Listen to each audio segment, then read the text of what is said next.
अंदर से आवाज, जिंदा हूं माँ जी। तो फिर मेरी चाय क्यों अभी तक नहीं आई? कब से पूजा करके बैठी हूं, ला रही हूं माँ जी।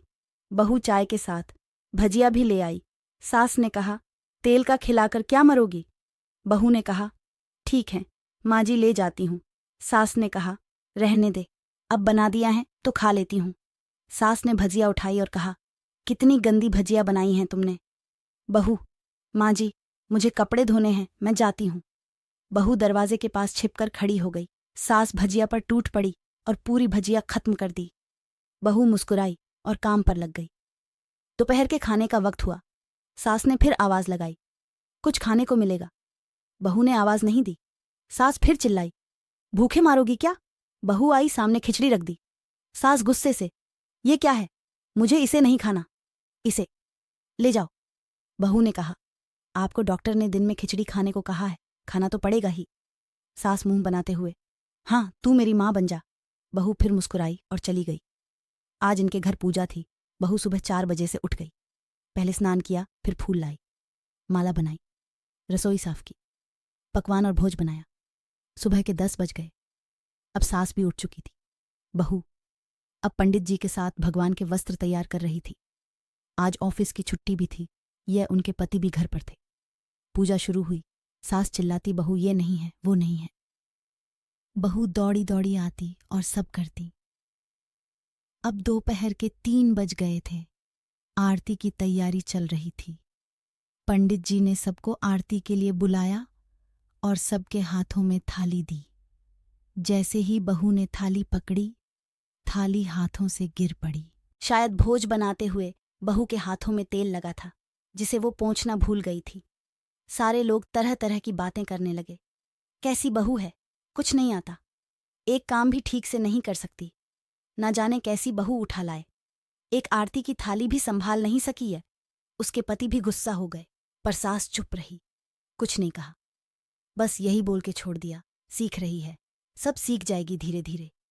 अब सबको खाना परोसा जाने लगा। बहू दौड़ दौड़ के खाना देती, फिर पानी लाती। करीब 70-80 लोग हो गए थे। इधर 2 नौकर और बहू अकेली, फिर भी वहां सारा काम बहुत ही अच्छे तरीके से करती। अब उसकी सास और कुछ आस पड़ोस के लोग खाने पर बैठे। बहू ने खाना परोसना शुरू किया। सबको खाना दे दिया गया।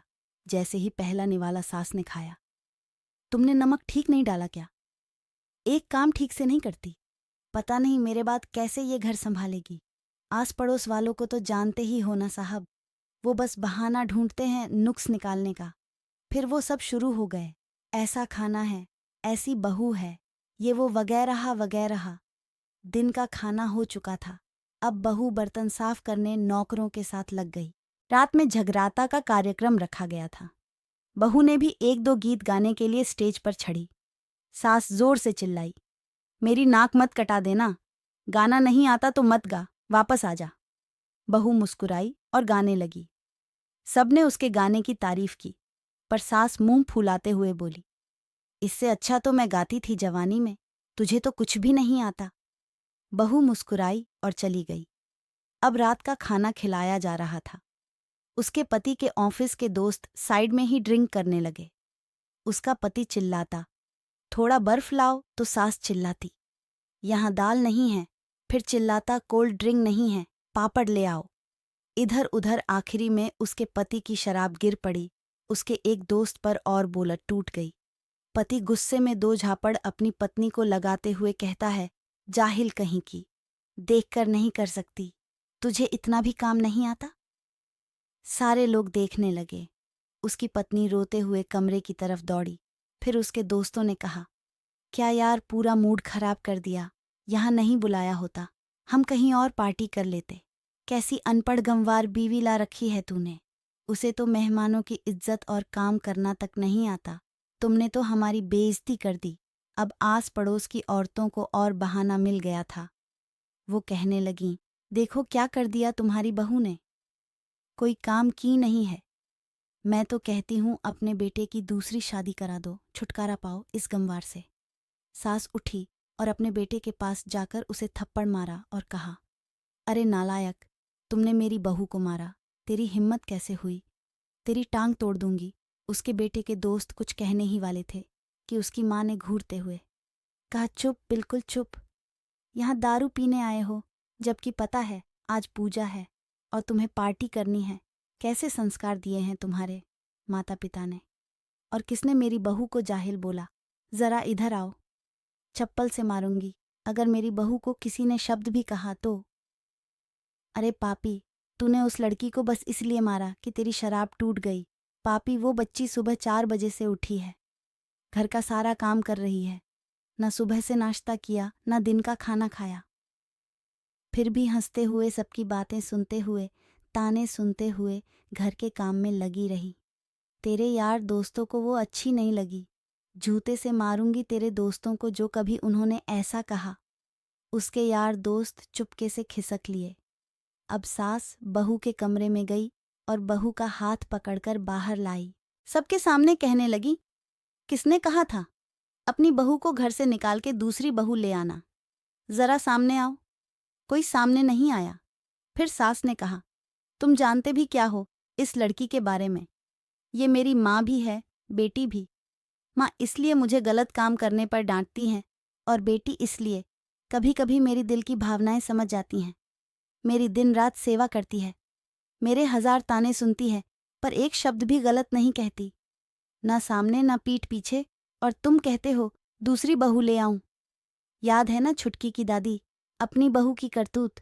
सास ने गुस्से से पड़ोस की महिला को कहा, अभी पिछले हफ्ते ही तुम्हें मियाँ बीवी भूखे छोड़ घूमने चले गए थे।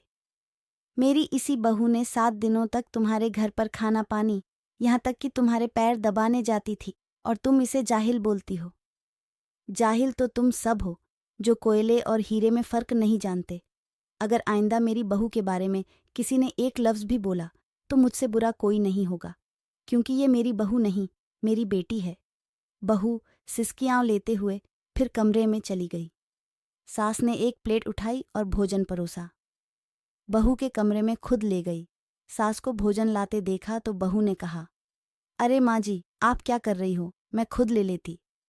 सास ने प्यार से ताना मारते हुए कहा, डर मत, इसमें जहर नहीं है, मार नहीं डालूंगी तुझे।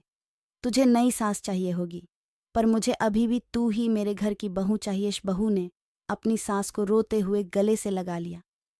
सास भी रो दी पहली बार और कहा, चल खाना खा ले। फिर मजाक करते हुए कहा, फिर मेरे पैर दबाने चले आना, और ये ख्याल मन में मत लाना कि सास पैर बोलती है, किसी दिन मैं इसका गला दबा दूंगी, क्योंकि कभी मैं भी यही सोचती थी। दोनों खूब हंसने लगती हैं। कुछ रिश्ते बहुत मीठे होते हैं, बस बातें कड़वी होती हैं।